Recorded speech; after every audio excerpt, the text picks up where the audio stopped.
বিসমিল্লাহির রহমানির রহিম। আসসালামু আলাইকুম রহমতুল্লাহ। প্রিয় শিক্ষার্থীরা, আজকের ক্লাস আমরা 2025 সালের নতুন বইয়ের আলোকে নবম, দশম এবং এসএসসি পরীক্ষার্থীদের জন্য রসায়ন বিজ্ঞানের তৃতীয় অধ্যায় পদার্থের গঠন, স্ট্রাকচার অফ ম্যাটার এর 5ম নম্বর ক্লাস নিয়ে আলোচনা করব এবং 5ম নম্বর ক্লাসে আমরা ইলেকট্রন সংখ্যা নিয়ে আলোচনা করব। বাকি ক্লাসগুলো পেতে চাইলে আমাদের মূল চ্যানেলে চলে আসতে হবে। আসার পরে এই যে প্লেলিস্ট অপশনটা রয়েছে এটাতে ক্লিক করে নিচের দিকে চলে যেতে হবে, তাহলে এখানে প্রত্যেকটা বিষয়ের ক্লাসগুলো পেয়ে যাবে। তো আমরা আমাদের আলোচনা শুরু করি। আজকের আলোচ্য বিষয় হচ্ছে ইলেকট্রন সংখ্যা। ইলেকট্রন সংখ্যা কাকে বলা হয়? স্বাভাবিক অবস্থায় একটি মৌলের প্রোটন সংখ্যাকেই ইলেকট্রন সংখ্যা বলা হয়। বলা হচ্ছে যে স্বাভাবিক অবস্থায়।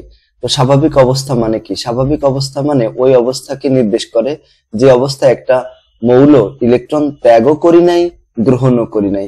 ওই অবস্থায় কোনো মৌলের যতগুলো প্রোটন সংখ্যা থাকে ওই প্রোটন সংখ্যাকেই ইলেকট্রন সংখ্যা বলা হয়। অর্থাৎ ওই অবস্থায় ইলেকট্রন সংখ্যা এবং প্রোটন সংখ্যা সমান হয়। যেমন আমরা এই চিত্রটার মাধ্যমে বুঝতে পারি, এখানে কেন্দ্রে যে হলুদ যে অংশগুলো দেখতে পাচ্ছি এগুলো হচ্ছে নিউট্রন, আর এই যে লাল যে অংশগুলো দেখতে পাচ্ছি এগুলো হচ্ছে প্রোটন। তো যতগুলো প্রোটন থাকে কেন্দ্রে, ঠিক ততগুলো বাইরে ইলেকট্রন থাকে স্বাভাবিক অবস্থায়। যে অবস্থায় কোনো মৌল ইলেকট্রন ত্যাগ অথবা গ্রহণ অথবা শেয়ার করি নাই, ওই অবস্থায় কোনো মৌলের কেন্দ্রে যতগুলো এই প্রোটন থাকে, মানে লাল যে অংশগুলো যে এগুলো যদি থাকে, যতগুলো থাকে ওটাকেই ইলেকট্রন সংখ্যা বলা হয়। তাই বলা হচ্ছে যে স্বাভাবিক অবস্থায় একটি মৌলের প্রোটন সংখ্যাকেই ইলেকট্রন সংখ্যা বলা হয়। তবে স্বাভাবিক অবস্থায় যদি না থাকে তাহলে আর কিন্তু প্রোটন সংখ্যা এবং ইলেকট্রন সংখ্যা সমান হবে না, কম বেশি হবে। যেমন ধনাত্মক আধান বিশিষ্ট মৌলের ইলেকট্রন সংখ্যা। যদি কোনো মৌল ধনাত্মক আধান বিশিষ্ট হয় তাহলে প্রোটন সংখ্যা কি হবে? প্রোটন সংখ্যা থেকে চার্জ সংখ্যাকে বিয়োগ করে দিতে হবে, তাহলেই ওই মৌলের ইলেকট্রন সংখ্যা পাওয়া যাবে। যেমন দেখো এখানে আমরা একটা উদাহরণ দিতে পারি, যেমন সোডিয়াম Na+, এরকম এখানে কতগুলো ইলেকট্রন আছে। তো সোডিয়ামের প্রোটন সংখ্যা হচ্ছে 11। তো এখানে 11 আর উপরে তো প্লাস আছে। এই যে বললাম কি আমরা এখানে যে ধনাত্মক আধান বিশিষ্ট মৌলের ইলেকট্রন সংখ্যা হবে প্রোটন সংখ্যা থেকে চার্জ সংখ্যাকে বিয়োগ করতে হবে। তো এই যে চার্জ সংখ্যা হচ্ছে এই যে +1, এই যে প্লাস একটা প্লাস আছে মানে একটা একক আধান। আমরা এই যে এখানে প্রোটন সংখ্যা থেকে ওই যে যতগুলো প্লাস থাকবে সেই সংখ্যাটাকে বিয়োগ করে দেবো, তাহলে এখানে কত হবে? 10 হবে। তাহলে সোডিয়াম পরমাণুতে 10টা ইলেকট্রন রয়েছে, মানে সোডিয়াম এই যে আয়নে Na+ এর যেটা, এটাতে 10টা ইলেকট্রন রয়েছে। আবার এখানে যদি আমরা দিই ম্যাগনেসিয়াম Mg2+, এখানে কয়টা ইলেকট্রন আছে? ম্যাগনেসিয়ামের প্রোটন সংখ্যা হচ্ছে 12। তো 12 আর উপরে যে আধান সংখ্যা আছে এখানে 2, তাহলে 2 বিয়োগ করে দিতে হবে, তাহলে এখানে কত হচ্ছে? 10। তার মানে ম্যাগনেসিয়ামের 10টা ইলেকট্রন রয়েছে। আবার যদি আমরা কপারের কথা খেয়াল করি, কপার 2+, তো এখানে কপারের 29টা প্রোটন রয়েছে স্বাভাবিক অবস্থায়। তো ইলেকট্রন সংখ্যা এবং প্রোটন সংখ্যা সমান, কিন্তু এখানে রয়েছে কি চার্জ সংখ্যা আছে যে ধনাত্মক চার্জ যুক্ত।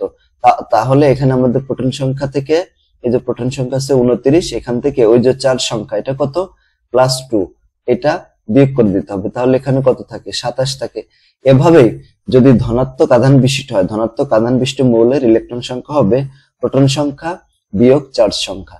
কিন্তু যদি ঋণাত্মক আধান বিশিষ্ট হয়, তো ঋণাত্মক আধান বিশিষ্ট হলে মৌলের ইলেকট্রন সংখ্যা হবে প্রোটন সংখ্যা যোগ চার্জ সংখ্যা। মানে ধনাত্মক হলে প্লাস হবে, মাইনাস হবে, আর যদি ঋণাত্মক হয় তাহলে চার্জ সংখ্যাটাকে যোগ করে দিতে হবে। যেমন দেখো এখানে ক্লোরিন Cl-, তো ক্লোরিনের তো 17টা প্রোটন রয়েছে। তো প্রোটন সংখ্যা, আর এখানে আমরা কি করব? চার্জ সংখ্যা আছে মাইনাস রয়েছে, মাইনাস থাকলে বুঝতে হবে যে এক রয়েছে আর কি। তো -1 রয়েছে, এজন্য এখানে +1 করে দিতে হবে, তাহলে কত হয়? এই যে 18টি। তার মানে এই যে ক্লোরিনের আয়নে মানে Cl- এ 18টি ইলেকট্রন রয়েছে। আবার যদি O2- বলি তাহলে এখানে কতটা রয়েছে? দেখো এটা হচ্ছে অক্সিজেন, অক্সিজেনের প্রোটন সংখ্যা কত? অক্সিজেনের প্রোটন সংখ্যা হচ্ছে 8। 8 এর সাথে এই যে 2, ওই 2টাকে যোগ করে দেবো, তাহলে এখানে কত হবে? 10টি ইলেকট্রন রয়েছে এখানে।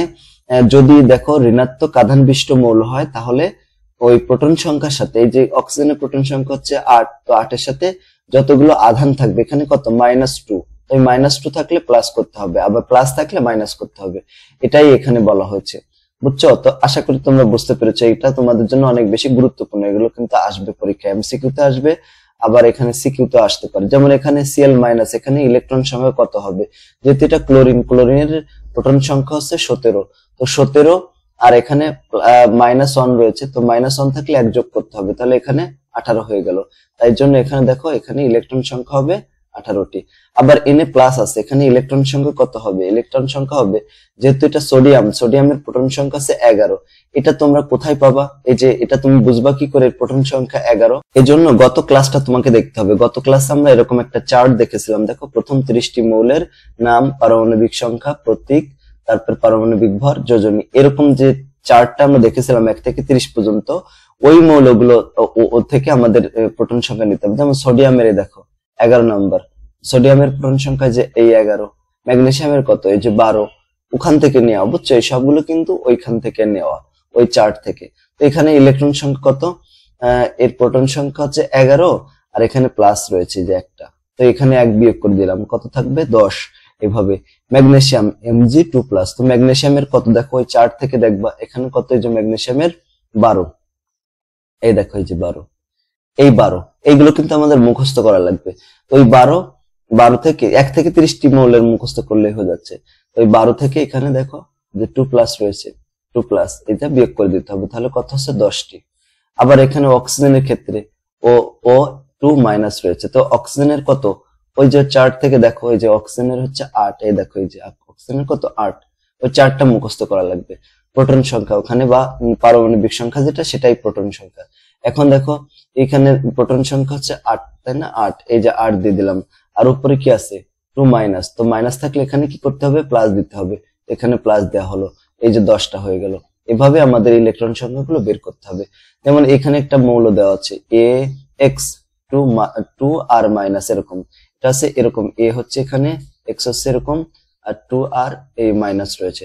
তো এখানে প্রোটন সংখ্যা হচ্ছে এই যে A হচ্ছে প্রোটন সংখ্যা, আর ওখানে যেহেতু 2R- রয়েছে, তাহলে এখানে প্লাস হয়ে যাবে, এবং প্লাস হবে 2R, এটা হবে তাদের কি বলতো, ইলেকট্রন সংখ্যা। তাহলে ইলেকট্রন সংখ্যা হবে A যোগ 2R।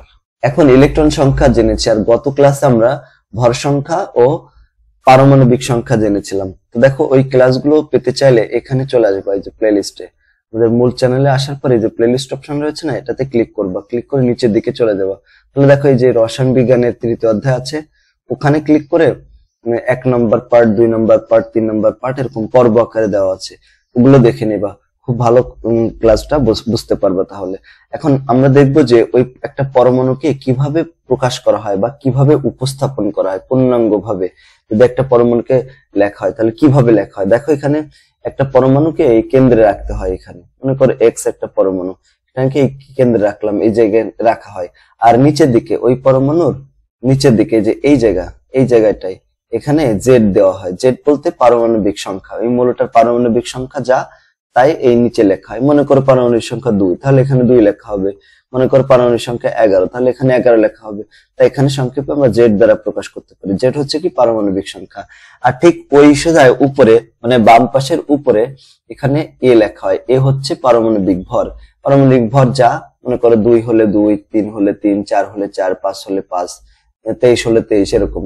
আর এই সোজায় এই যে ডান পাশে নিচের দিকে ওখানে একটা পরমাণুতে কতগুলো, মানে একটা কতগুলো সংখ্যা আছে, পরমাণুর সংখ্যা কত ওইখানে উল্লেখ করা। যেমন 2টা থাকলে 2, 3টা থাকলে 3, 4টা থাকলে 4, এরকম।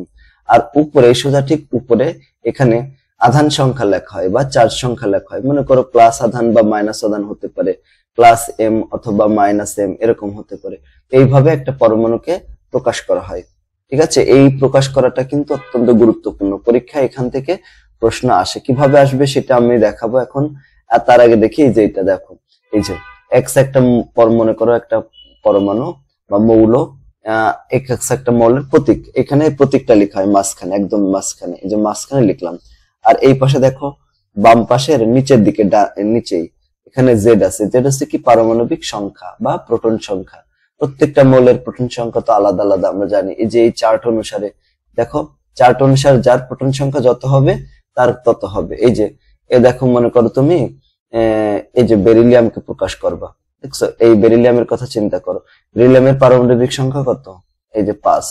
প্রথমে তোমাকে বেরিলিয়াম দিতে হবে বি, প্রথমে ওই মৌলের প্রতীকটা দিতে হবে। এই যে বি দিলাম, বি দিয়ে এই যে দেখো এখানে প্রোটন সংখ্যা কত 5, এই যে প্রোটন সংখ্যা কত 5, তাহলে এখানে বাম দিকে নিচের দিকে এই যে 5 দিতে হবে, এই সংখ্যাটা এখানে দিয়ে দিতে হবে।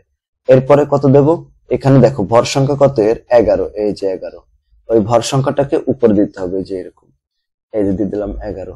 তারপরে যদি এখানে একটা ইলেকট্রন ত্যাগ করে দেয় তাহলে এখানে প্লাস হবে, ঠিক আছে না? এইভাবে আমরা কোনো পরমাণুকে বা কোনো মৌলকে উপস্থাপন করতে পারি, ঠিক আছে না? এইভাবে যে এই যে এই পাশে দেবো কোনটা, এই পাশে দেবো এম প্লাস মাইনাস আধান আর কি, মানে এন্ড হচ্ছে একটা নাম্বার থাকবে, কয়টা ইলেকট্রন ত্যাগ করলো বা কয়টা ইলেকট্রন গ্রহণ করলো। যদি ত্যাগ করে তাহলে প্লাস দিয়ে দেবো, আর যদি গ্রহণ করে তাহলে কি করব, মাইনাস দিয়ে দেবো আর কি। এখানে ত্যাগ করলে প্লাস হবে আর গ্রহণ করলে মাইনাস হবে, এই যে আধান সংখ্যার ক্ষেত্রে। যেমন দেখো এখানে হাইড্রোজেন এখানে প্রকাশ করেছে, নিচের দিকে 1 আছে, তার মানে কি এখানে পারমাণবিক সংখ্যা হচ্ছে 1, আর উপরের দিকে কি আছে 2 আছে, তার মানে পারমাণবিক ভর সংখ্যা হচ্ছে 2 হবে। হিলিয়ামের ক্ষেত্রে দেখো নিচের দিকে কত আছে 2, তার মানে ওইটা হচ্ছে তার প্রোটন সংখ্যা, কার হিলিয়ামের। আর ঠিক ওই সোজা উপরের দিকে 4 আছে, তার মানে এটা হচ্ছে তার ভর সংখ্যা। আবার এখানে সোডিয়াম আছে, সোডিয়াম এখানে কি আছে 11, এটা হচ্ছে তার প্রোটন সংখ্যা। আর উপরে কি আছে 23 হচ্ছে তার ভর সংখ্যা। এভাবে আমরা কোন মৌলকে উপস্থাপন করতে পারি, ঠিক আছে না?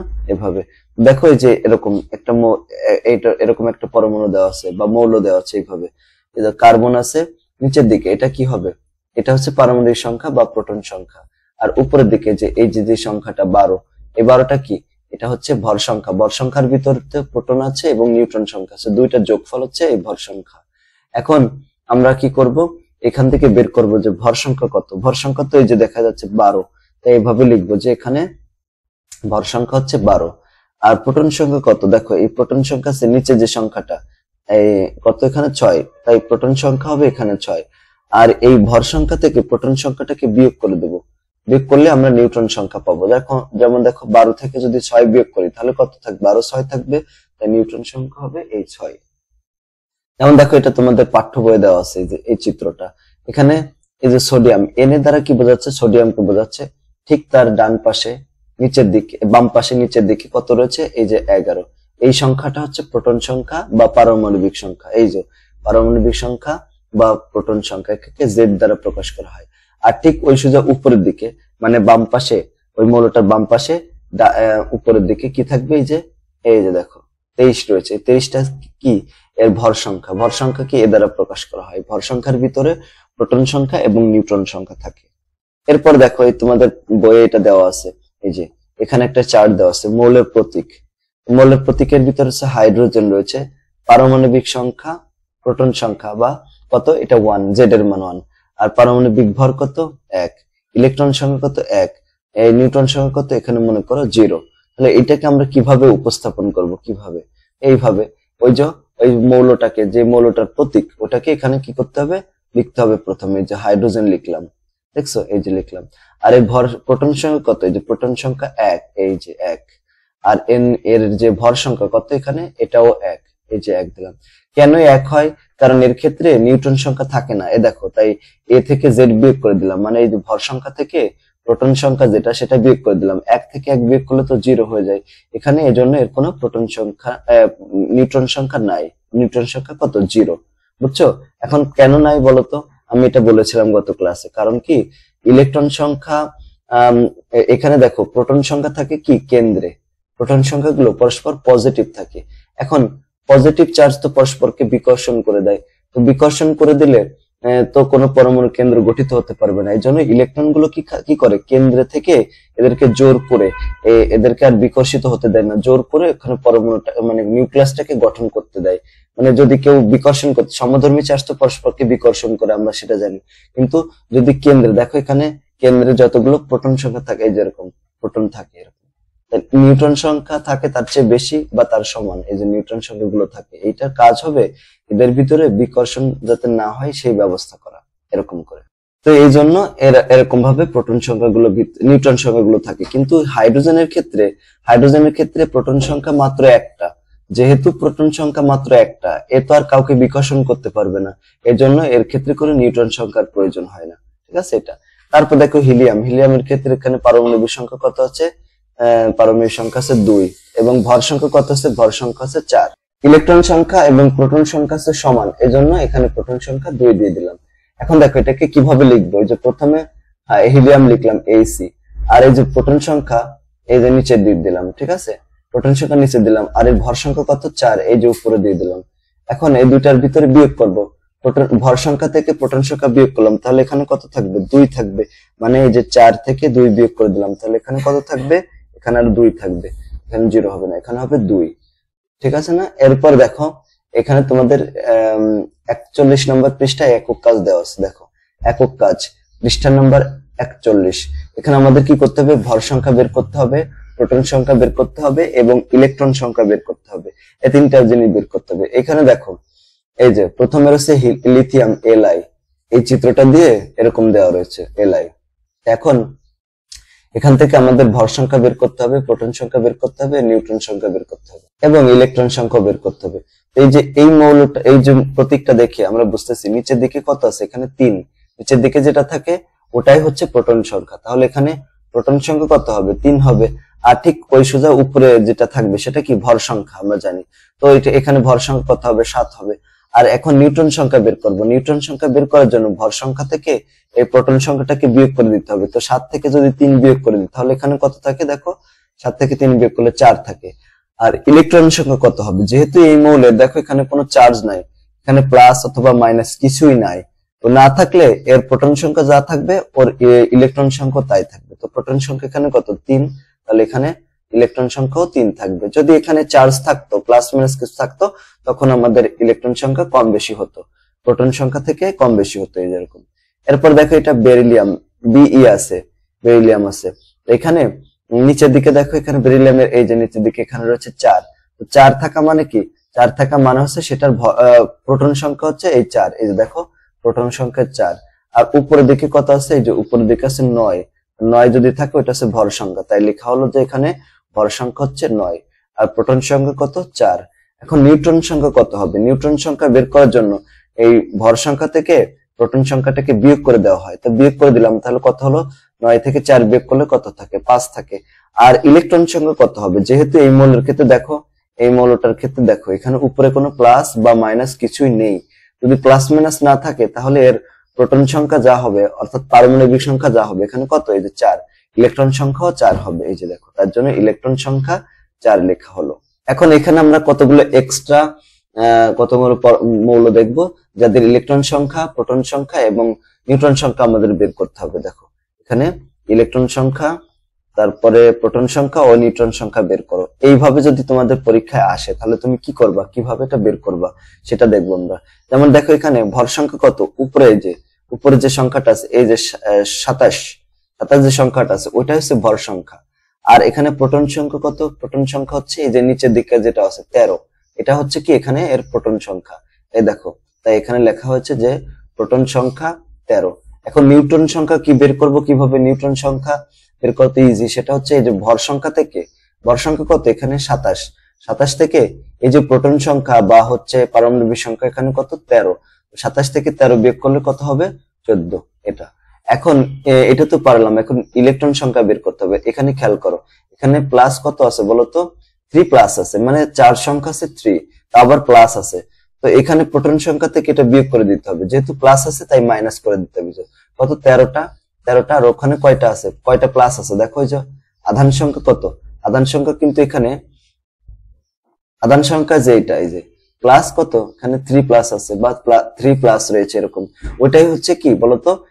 ইলেকট্রন সংখ্যা, আধান সংখ্যা। তো আধান সংখ্যাটা বিয়োগ করে দিতে হবে, বিয়োগ করলে এখানে কত থাকবে? 10। ইলেকট্রন সংখ্যা হবে এই 10। আশা করি এটা তোমরা বুঝতে পেরেছো। আবার দেখো এই যে এই মৌলটার ক্ষেত্রে দেখো মাঝখানে কে রয়েছে? অক্সিজেন রয়েছে মাঝখানে। এখন এর অক্সিজেনের ভর সংখ্যা কত হবে? ওই যে উপরের দিকে যেটা রয়েছে ওটা হচ্ছে ভর সংখ্যা। এখানে কত ভর সংখ্যা? এটা ভর সংখ্যা হচ্ছে 16। আর নিচের দিকে যেটা আছে এই যে এখানে 8 আছে, 8টাকে কি বলা হবে? প্রোটন সংখ্যা বা পারমাণবিক সংখ্যা। এখন নিউট্রন সংখ্যা কত হবে? নিউট্রন সংখ্যার ক্ষেত্রে ভর সংখ্যা যা হবে সেখান থেকে এই প্রোটন সংখ্যাটাকে বিয়োগ করে দিতে হবে, তাহলে কত হচ্ছে? 16 থেকে 8 বিয়োগ করলে 8 থাকে। আর এখন ইলেকট্রন সংখ্যা কত হবে? ইলেকট্রন সংখ্যার ক্ষেত্রে অনেক সময় যে এরকমও থাকতে পারে, আবার এখানে মাইনাস থাকতে পারে, যে এরকম। মনে করো এরকমই আছে 2 মাইনাস, তো ওইটাই হচ্ছে 4 সংখ্যা। ওই যে 2 মাইনাস যেটা ওইটাই হচ্ছে 4 সংখ্যা। এখন দেখো এই যে 4 সংখ্যা হলে যদি এত হয়, তো ইলেকট্রন এখানে ইলেকট্রন সংখ্যা কত হবে? এই যে প্রোটন সংখ্যা হচ্ছে কত 8, ওই 8 এর সাথে উপরে দেখো দুইটা মাইনাস আছে না, দুইটা মাইনাস থাকলে ওইটা দুইটাকে প্লাস করে দিতে হবে। এখানে মাইনাস থাকলে এই জায়গায় যদি মাইনাস থাকে তাহলে এই জায়গা প্লাস হবে, মনে রাখতে হবে। ওখানে প্লাস থাকলে এখানে মাইনাস, আর মাইনাস থাকলে প্লাস, এটা মনে রাখবা। এখানে দেখো যেহেতু প্লাস আছে মাইনাস আছে তাই প্লাস করে দিলাম। কত হবে? 10টা ইলেকট্রন রয়েছে, মানে দুইটা ইলেকট্রন গ্রহণ করে তার 10টা ইলেকট্রন হয়ে গেছে। এরপরে দেখো মোস্ট ইম্পর্টেন্ট জিনিস, সেটা হচ্ছে এই যে কোনো যদি যৌগমূলক থাকে, এতক্ষণ তো আমরা পরমাণুর ক্ষেত্রে বের করলাম, কিন্তু যদি যৌগমূলক থাকে, যৌগমূলক তো আমরা জানি যৌগমূলক কাকে বলা হয়। যৌগমূলক হচ্ছে যে পরমাণু গুচ্ছ, যদি অনেকগুলো পরমাণু মিলে যদি একটা যৌগ গঠন হয়, ওই যৌগটা যদি আবার মৌলের মতোই আচরণ করে। মৌলের মতো আচরণ করা মানে কি? মৌল যেমন ইলেকট্রন ত্যাগ করে বা গ্রহণ করে, ওরকম যদি আচরণ করে তখন সেটাকে যৌগমূলক বলা হয়। এখন এই যৌগমূলকের ইলেকট্রন, তারপরে প্রোটন এবং নিউট্রন সংখ্যা, এটা আমাদের বের করতে হবে। শিক্ষার্থীরা, তোমরা যারা নবম এবং দশম শ্রেণীতে রয়েছে, তাদের বিজ্ঞান বিভাগের জন্য আমাদের একটা কোর্স রয়েছে, সেটা হচ্ছে প্রত্যেক মাসে মাত্র 550 টাকার বিনিময়ে তোমরা 5টা সাবজেক্ট পড়তে পারবা। সেটা হচ্ছে পদার্থবিজ্ঞান, রসায়ন বিজ্ঞান, জীববিজ্ঞান, সাধারণ গণিত এবং উচ্চতর গণিত। তো এইখানে যদি কেউ ভর্তি হতে চাও, এই নাম্বারে যোগাযোগ করতে পারো 01620103495, এই নাম্বারটিতে যোগাযোগ করে আরো বিস্তারিত ভাবে কিছু জানতে চাইলে জানতে পারো। আমাদের কোর্সটা চলমান রয়েছে ইনশাল্লাহ, এই বছর জুড়ে চলমান থাকবে। এখন দেখো এখানে এই যে প্রথম যে যৌগমূলকটা, এটার নাম হচ্ছে অ্যামোনিয়াম আয়ন। তো অ্যামোনিয়াম আয়নের ক্ষেত্রে আমাদের যেটা বের করতে হবে, প্রোটন সংখ্যা, নিউট্রন সংখ্যা এবং ইলেকট্রন সংখ্যা, এই তিনটা বিষয় আমাদেরকে বের করতে হবে। একটু খেয়াল করো, প্রোটন সংখ্যা বের করবো প্রথমে, প্রোটন সংখ্যা। তো প্রোটন সংখ্যা কি হবে? প্রথমে দেখো এই যে জিনিসটা রয়েছে, প্রথম কে রয়েছে বলতো? নাইট্রোজেন রয়েছে। নাইট্রোজেনের প্রোটন সংখ্যা বা পারমাণবিক সংখ্যা কত? 17। কোথা থেকে পাইলাম? এই যে এই চার্ট থেকে। এখান থেকে দেখো নাইট্রোজেন কই, এই যে খুঁজে খুঁজে বের করতে হবে। এই যে নাইট্রোজেন হচ্ছে এই 7 নম্বরে। প্রোটন সংখ্যা কত? এখানে 7, এখানে আমরা 7 দিছি, এই যে 7। তারপরে কি আছে? হাইড্রোজেন। তো এবার হাইড্রোজেনের ওখানে চলে যাবা একদম প্রথমে। এই যে হাইড্রোজেনের প্রোটন সংখ্যা কত? 1, ওই একটা এখানে দিলাম এই যে ব্র্যাকেটের ভিতরে। আর কয়টা হাইড্রোজেন আছে? এই দেখো 4টা হাইড্রোজেন আছে। যে কয়টা হাইড্রোজেন থাকবে বা যে পরমাণু যে কয়টা থাকবে তার সাথে ওই পরমাণুটা যোগ করে দিতে হবে। এই যেটা যোগ করে দিলাম, দেখছো 4, মানে এই যে একটা হাইড্রোজেনের পারমাণবিক সংখ্যা আছে 1, তাহলে 4টার হাইড্রোজেনের পারমাণবিক সংখ্যা 4 হবে। এইখানে প্রথমে রয়েছে 7, ওই 7-এর সাথে এই 4কে 4 যোগ করে দিতে হবে, তাহলে কত হয়? 11 হয়ে যায়। এটা হচ্ছে এই যে অ্যামোনিয়া NH4 আর কি, অ্যামোনিয়াম আয়নের প্রোটন সংখ্যা হলো। এখন নিউট্রন সংখ্যা বের করব। দেখো নিউট্রন সংখ্যা কত? প্রথমে নাইট্রোজেন আছে, নাইট্রোজেনের নিউট্রন সংখ্যা কত? এখন একটু খেয়াল করো, এখানে প্রথমে নাইট্রোজেন আছে, নাইট্রোজেনের প্রোটন সংখ্যা নিউট্রন সংখ্যা কত হবে? নাইট্রোজেনের এই দেখো, নাইট্রোজেনের ভর সংখ্যা কত? 14, আর প্রোটন সংখ্যা কত? 7। তাহলে 14 থেকে 7 বিয়োগ করলাম, তাহলে কত থাকবে? 7 থাকবে। তাহলে এই যে একটা নাইট্রোজেনের নিউট্রন সংখ্যাও 7। আর এখানে দেখো পরে রয়েছে হাইড্রোজেনের প্রোটন সংখ্যা তো আমরা জানি, প্রোটন সংখ্যা হচ্ছে 1, ভর সংখ্যাও 1, এই যে এটাও 1, এটাও 1। এখন এই ভর সংখ্যা থেকে যদি প্রোটন সংখ্যা বা পারমাণবিক সংখ্যা বিয়োগ করি তাহলে কত হবে? 1 থেকে 1 বিয়োগ করলে তো 0 হয়ে যায়, সেই 0 এখানে, যে তার মানে এখানে কোনো নিউট্রন সংখ্যা নাই। আর কয়টা আছে এখানে? হাইড্রোজেন 4 আছে, তাই 4 গুণ করে দিলাম। তাহলে 4 এর সাথে 0 গুণ করলে তো 0ই হয়, তাহলে এখানে 7-এর সাথে যোগ করলে 7 হয়, এই যে 7 হবে। তারপর দেখো ইলেকট্রন সংখ্যা কত হবে? এখন ইলেকট্রন সংখ্যা কত হবে? তো প্রোটন সংখ্যা যা হয় সেটাই হচ্ছে ইলেকট্রন সংখ্যা হয় স্বাভাবিক অবস্থায়, কিন্তু এখানে তো ওই যে উপরে +1, এই যে কত রয়েছে? প্লাস রয়েছে, একটা প্লাস আছে। তো একটা প্লাস থাকলে এই প্রোটন সংখ্যা থেকে একটা বিয়োগ করে দিতে হবে, যে সেটাই করা হচ্ছে। দেখো এই যে এইখান থেকে একটু তো প্রোটন সংখ্যা আমরা বের করেছিলাম কিভাবে? যে প্রথমে নাইট্রোজেনের প্রোটন সংখ্যা লিখেছিলাম, তারপর এখানে হাইড্রোজেনের 1, তার সাথে 4 গুণ করলাম। তো যেহেতু এই যে একটা পজিটিভ আছে, দেখছো এই যে একটা প্লাস আছে, ওই প্লাস সংখ্যা থাকতো না একটা, তাই এখানে 1 বিয়োগ করে দিলাম। যদি 2 থাকতো তাহলে 2 বিয়োগ করে দিতাম। টোটাল কত হচ্ছে? দেখো 7, এখানে রয়েছে 7, আর এখানে কত? 4, 7 আর 4 যোগ করলে কত হয়? 11 থেকে 1 বিয়োগ করে দেবো, তাহলে 10, তার মানে 10টা ইলেকট্রন রয়েছে। এখন তোমাকে যদি বলতো যে 20টি অ্যামোনিয়াম অণুতে ইলেকট্রন সংখ্যা, প্রোটন সংখ্যা এবং নিউট্রন সংখ্যা কত হবে? আমরা যেটা বের করলাম এটা হচ্ছে একটি অণুর ক্ষেত্রে বের করেছি, একটি অণুর ক্ষেত্রে এটা বের করলাম, তাই না? এখন দেখো 20টা অণুর ক্ষেত্রে তাহলে ওর সাথে 20 গুণ করে দিতে হবে। যেমন দেখো এখানে একটা অণুর ক্ষেত্রে প্রোটন সংখ্যা আমরা কত পেলাম, 11, তাই না? এই দেখো একটা অণুর ক্ষেত্রে প্রোটন সংখ্যা কত, এই যে 11। তো ওই যে 11 তার সাথে যেহেতু আমাদেরকে বলছে 20টি অ্যামোনিয়াম অণু, তাহলে 20 আমরা গুণ করে দেবো। যে কয়টা বলবো, যদি 100 বলতো তাহলে 100 গুণ করে দিতাম, যদি 400 বলতো তাহলে 400 গুণ করে দিতাম। মানে পরীক্ষায় যেটা আসবে তত সংখ্যক আমাদের গুণ করে দিতে হবে। দেখো এখানে এই যে 20 গুণ হচ্ছে কত, 11, গুণ করে দেবো, তাহলে কত হয় 220। এই যে 220 হলো। তারপরে একইভাবে নিউট্রন সংখ্যা, এখন নিউট্রন সংখ্যার ক্ষেত্রে একটা পরমাণু, একটা যে অণুতে নিউট্রন সংখ্যা কত ছিল, 7টি ছিল, 7টি। এই যে 7 দিয়ে দিলাম, 7, তার সাথে আমাদের এখন 20টি অ্যামোনিয়াম অণুতে বের করতে হবে কতগুলো ছিল, তাহলে 20 গুণ করে দেবো। তাহলে এখানে 20 গুণ করে দিলে দেখো এখানে 20 আছে, 20 গুণ 7, এই যে গুণ করে দিলাম, কত হয় 140। এই যে দেখো 140। আবার ইলেকট্রন সংখ্যার ক্ষেত্রে এখানে 10টা ছিল, একটা অণুতে 10টা ইলেকট্রন ছিল, তাহলে 20টাতে কয়টা হবে, 20 গুণ 10, তার মানে 200টি হবে, এখানে 200 হবে। বুঝছো? এভাবে আমরা কি করতে পারি, 20টি অ্যামোনিয়াম অণুতে ইলেকট্রন সংখ্যা, প্রোটন সংখ্যা এবং নিউট্রন সংখ্যা হিসাব করতে পারি। যে কোনো অণু আসুক না কেন এইভাবে আমাদের করতে হবে। যেমন দেখো পরেরটা আমরা দেখতেছি যে সালফেট আয়ন আছে, সালফেট আয়ন SO4 2- এরকম আছে না, SO4 2-। এখানেও আমাদের একইভাবে বের করতে হবে প্রোটন সংখ্যা, নিউট্রন সংখ্যা এবং ইলেকট্রন সংখ্যা। খেয়াল করো তাহলে প্রথমে আমরা প্রোটন সংখ্যা দিয়ে শুরু করি। প্রথমে কি আছে, এখানে রয়েছে সালফার। সালফারের প্রোটন সংখ্যা কত, এই দেখো আমরা এই চার্ট বেয়ে নিচের দিকে চলে যাব, সালফার যেখানে পাবো সেখান থেকে আমরা শুরু করব। এই দেখো এই যে সালফার রয়েছে, 16 নম্বরে কে রয়েছে, সালফার। এই 16 মানে কি, পারমাণবিক সংখ্যা, মানে প্রোটন সংখ্যা কত, 16, তাই এখানে 16 দিলাম। সালফার তো একটা আছে, এখানে যদি 2 থাকতো তাহলে এর সাথে আর 2 গুণ করতাম, কিন্তু একটা তো, এজন্য কিছু গুণ করলাম না। এরপরে কি আছে দেখো, অক্সিজেন আছে। এবার অক্সিজেনের কাছে চলে যায়, ওই যে চার্ট বেবে, এই যে অক্সিজেনের কত, এই দেখো 8, অক্সিজেনের কত 8, তার মানে অক্সিজেনের প্রোটন সংখ্যা 8, তার মানে এই যে অক্সিজেন দিয়ে দিলাম এখানে। আর অক্সিজেন কয়টা আছে দেখাই যাচ্ছে, এখানে 4টা আছে, এই যে 4টা, তাই এখানে 4 দিয়ে গুণ করে দিলাম।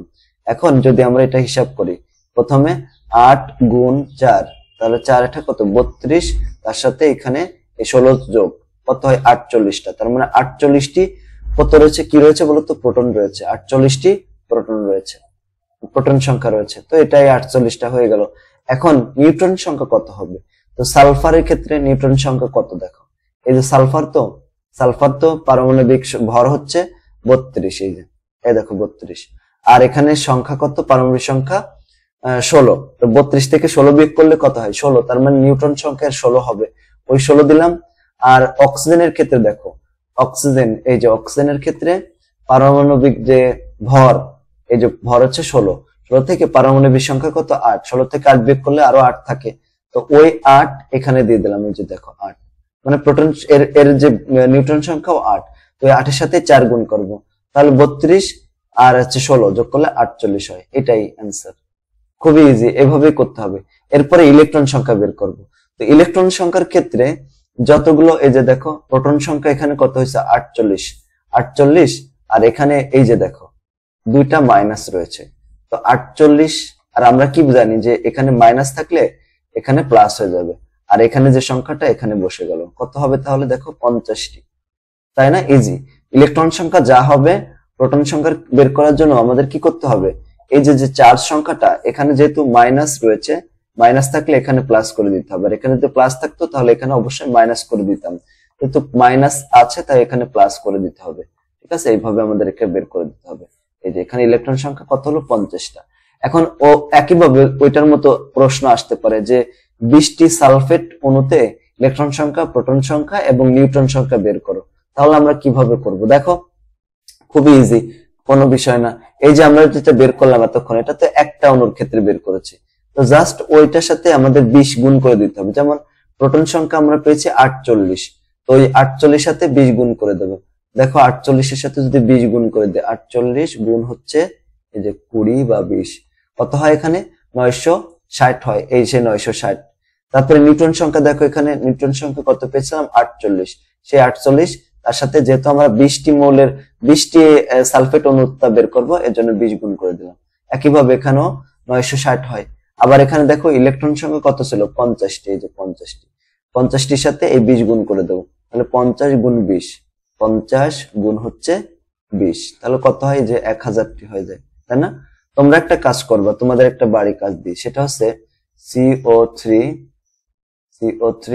টু মাইনাস, এইটার ক্ষেত্রে 20টি 20টি অণুর 20টি অণুর ইলেকট্রন সংখ্যা, প্রোটন সংখ্যা, নিউট্রন সংখ্যা এটা বের করবা, বের করে আমাকে জানাবা কত আসে, ঠিক আছে? কমেন্ট করে জানাবা।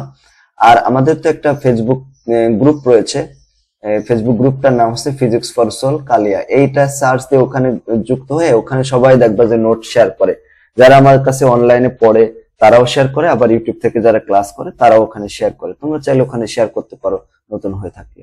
এরপর দেখো তোমাদের এইভাবে এমসিকিউ আসতে পারে, কোন মৌলের ইলেকট্রন, মানে কোন মৌলের ইলেকট্রন, প্রোটন এবং নিউট্রন সংখ্যা সমান, এমসিকিউ তে এইভাবে আসতে পারে, এইভাবে কতগুলো অপশন দেওয়া থাকবে, ঠিক আছে? দেখো বলা হচ্ছে যে কোন মৌলের ইলেকট্রন সংখ্যা, প্রোটন সংখ্যা এবং নিউট্রন সংখ্যা সমান হবে। তো এখানে তুমি প্রত্যেকটা মৌলের ক্ষেত্রে বের করে করে দেখবা। যেমন আমরা দেখতেছি এখানে ক্যালসিয়ামের ক্ষেত্রে, আচ্ছা এখানে দেখো এই যে প্রোটন সংখ্যা 11, সোডিয়ামের কত প্রোটন সংখ্যা আছে 11, আর এখানে ভর সংখ্যা আছে 23। তো এখন 23 থেকে 11 বিয়োগ করলে কত হবে 12, তার মানে নিউট্রন সংখ্যা হবে 12, প্রোটন সংখ্যা এর কত 11, ইলেকট্রন সংখ্যাও এর 11, কিন্তু এখানে নিউট্রন সংখ্যা তো আলাদা, তার জন্য এটা হবে না, এটা বাদ। এরপরে দেখো এখানে আছে ক্যালসিয়াম, ক্যালসিয়াম, এখানে ক্যালসিয়ামের ক্ষেত্রে আমরা জানি ক্যালসিয়াম, দেখো এই যে ক্যালসিয়ামের ক্ষেত্রে চলে যাবা, এই দেখো ক্যালসিয়াম না, এই যে কই দেখো এই যে 20 নম্বরে আছে ক্যালসিয়াম, এই দেখো 20 নম্বর, তার মানে এর প্রোটন সংখ্যা কত, প্রোটন সংখ্যা আছে 20, ক্যালসিয়ামের কত প্রোটন সংখ্যা 20, এই যে 20 দিয়ে দিলাম, আর এর ভর সংখ্যা কত এর 40, দেখছো উপরে 40, এই যে তার মানে এই যে এখানে 40 দিলাম, ওই 40 থেকে 20 বিয়োগ করে দেবো, 20, হ্যাঁ 20 বিয়োগ করলে আর কত থাকে 20, এটা হচ্ছে নিউটন সংখ্যা।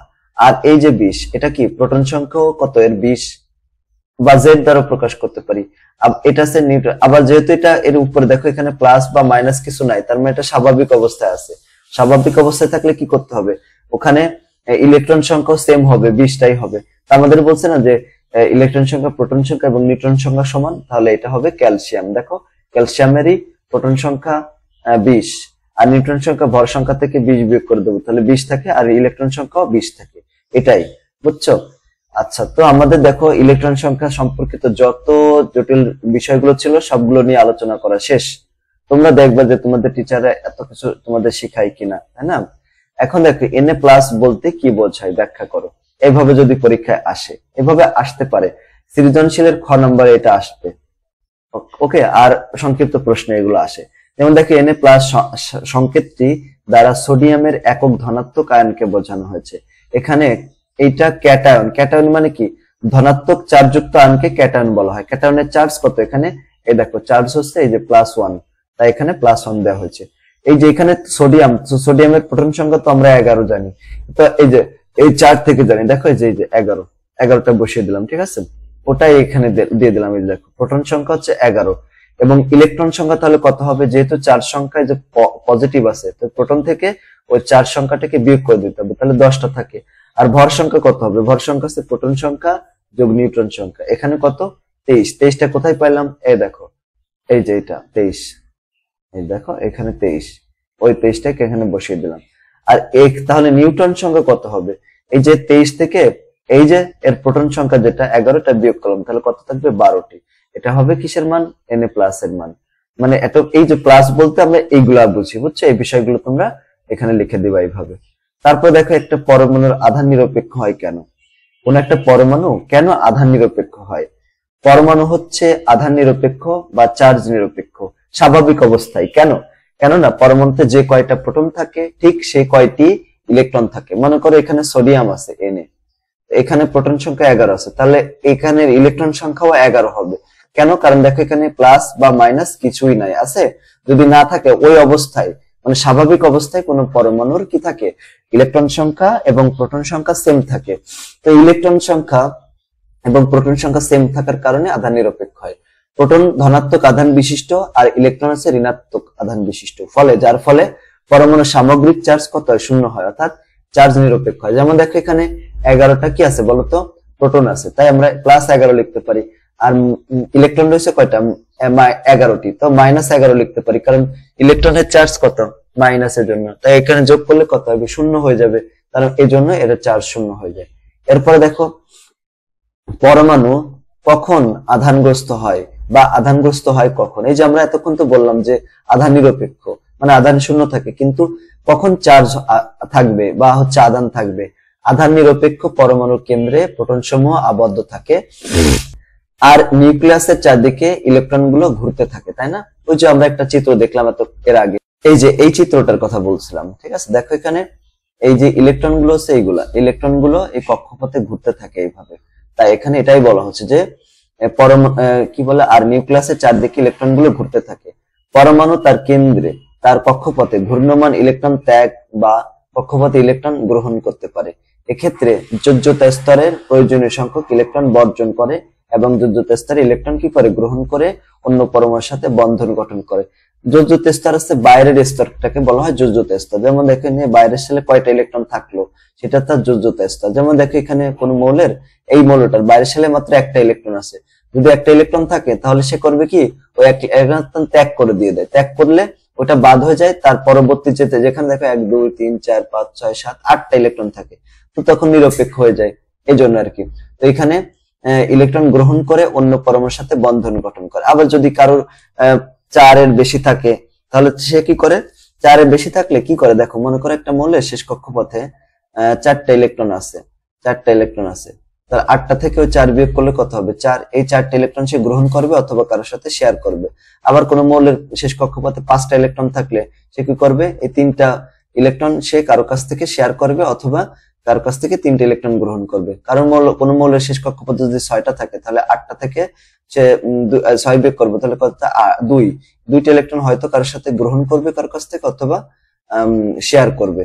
আর যদি 7টা ইলেকট্রন থাকে তাহলে একটা ইলেকট্রন গ্রহণ করবে বা শেয়ার করবে। এখন 8টা কেন লিখলাম, প্রত্যেকটা পরমাণু চাই তার কেন্দ্রে তার 8টা ইলেকট্রন রাখতে শেষ কক্ষপথে।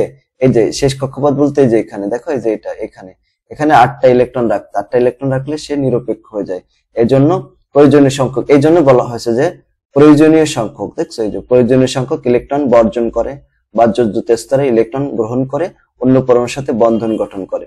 তো এই যে ইলেকট্রন বর্জন করে পরমাণু ধনাত্মক আয়নে এবং ইলেকট্রন গ্রহণ করে পরমাণু কি করে, ঋণাত্মক আয়নে পরিণত হয়। অর্থাৎ কক্ষপথের যোজ্যতা স্তরে বিদ্যমান ইলেকট্রন গ্রহণ বা বর্জন করে পরমাণু কি হয়, আধানগ্রস্ত হয়।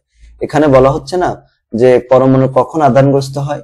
তো এক কথায় যদি তুমি বলতে চাও তাহলে কি বলবা, যে পরমাণু যখন ইলেকট্রন গ্রহণ করে বা ত্যাগ করে অথবা শেয়ার করে তখন হচ্ছে পরমাণু আধানগ্রস্ত হয়। এটা হচ্ছে এক কথায়। আবার যদি তোমাকে প্রশ্ন করা হয় এরকম ভাবে যে ফ্লোরিন পরমাণু বিদ্যুৎ নিরপেক্ষ ব্যাখ্যা করো, তাহলে একটা পরমাণুতে স্বাভাবিক অবস্থায় সর্বদা প্রোটন এবং ইলেকট্রন সংখ্যা সমান থাকে। তো এটা দেখো ফ্লোরিন এরকম থাকে, ফ্লোরিনের 9 থাকে, 9টা প্রোটন আছে। এইখানে স্বাভাবিক অবস্থায় এর ইলেকট্রন সংখ্যা কত হবে, ইলেকট্রন সংখ্যাও 9ই হবে, তাই না? এই দেখো, তাই স্বাভাবিক অবস্থায় পরমাণু বিদ্যুৎ নিরপেক্ষ থাকে। ফ্লোরিন পরমাণু স্বাভাবিক অবস্থায় কি থাকে, ফ্লোরিন পরমাণু স্বাভাবিক অবস্থায় প্রোটন সংখ্যা 9 এবং নিউট্রন সংখ্যা থাকে কত, 10টা এবং ইলেকট্রন সংখ্যা কত থাকে, 9টি। এখন মোট ধনাত্মক চার্জ, এখানে যেহেতু প্রোটন সংখ্যা আছে ধনাত্মক চার্জ 9 আর ঋণাত্মক চার্জ কয়টা হবে, যেহেতু স্বাভাবিক অবস্থায় মাইনাস, মানে এর এখানে প্রোটন সংখ্যা 9 তাহলে ইলেকট্রন সংখ্যা কত, এই যে প্লাস 9, মানে যেহেতু প্রোটনের চার্জ ধনাত্মক এই জন্য প্লাস দিলাম, আর -9 দিলাম কেন, কারণ ইলেকট্রন সংখ্যা যোগ করলে কত হবে, 0, তাই এখানে মোট চার্জ 0 হয়ে যাবে। তো এইভাবে ফ্লোরিন কেন যে কোনো পরমাণু যদি আসে, বুঝছো, তাই সেম হবে। তুমি এটা বাসায় করবে প্র্যাকটিস, যে সোডিয়াম পরমাণু স্বাভাবিক অবস্থায় নিরপেক্ষ থাকে কেন, এভাবে করবে। তো আলহামদুলিল্লাহ, দেখো আমাদের এখান থেকে অনেক গুরুত্বপূর্ণ বিষয়গুলো কিন্তু আমরা শিখে ফেললাম। তোমরা যদি এই ক্লাসটা ভালো করে পড়ো তাহলে এমন কিছু পারবা না যে তোমাদের পরীক্ষায় আসবে আর তোমরা পারবা না, এরকম কোনো কিছু হতে পারে না ইনশাআল্লাহ। তো ঠিক আছে, তোমরা আমাদের যদি কোর্সগুলোতে ভর্তি হতে চাও তাহলে এখানে এই নাম্বারে ফোন দিতে পারো। আর যারা একদম ঢাকার আশেপাশে রয়েছে, মানে আমাদের কোচিং রয়েছে, যদি তোমরা আমাদের অফলাইনে পড়তে চাও, আমাদের কোচিং এর ঠিকানা আছে মশত্তর পশ্চিম মেরুলবাড্ডা, ঢাকা 1212। একটা হচ্ছে রামপুরা যে আমাদের মেরুলবাড্ডাতে ব্র্যাক ইউনিভার্সিটি রয়েছে, ওই ব্র্যাক ইউনিভার্সিটির যে পকেট গেট আছে, ওই পকেট গেটের মাথায়, গলির মাথায় হচ্ছে আমাদের কোচিংটা আছে। তোমরা এইখানে ব্র্যাক ইউনিভার্সিটির পাশে এসে এই নাম্বারে ফোন দিলেও তোমাদেরকে আমরা রিসিভ করে নিয়ে আসবো। তো তোমরা যদি আশেপাশে কেউ থাকো এখানে যেমন রামপুরা একরামুন্নেসা, তারপরে আলাতুন্নেসা, সিরাজ মিয়া মেমোরিয়ালস, তারপরে বনশ্রী আইডিয়াল, তারপরে আশেপাশে নভেকশন স্কুল, আশেপাশে যত স্কুল আছে স্কুলগুলোর স্টুডেন্ট গুলো আমাদের এখানে এসে ভর্তি হয়। তোমরা চাইলে এখানে সরাসরি এসে ভর্তি হতে পারো। আজকের ক্লাসটা এই পর্যন্ত। সকলকে ধন্যবাদ। আসসালামু আলাইকুম ওয়া রাহমাতুল্লাহ।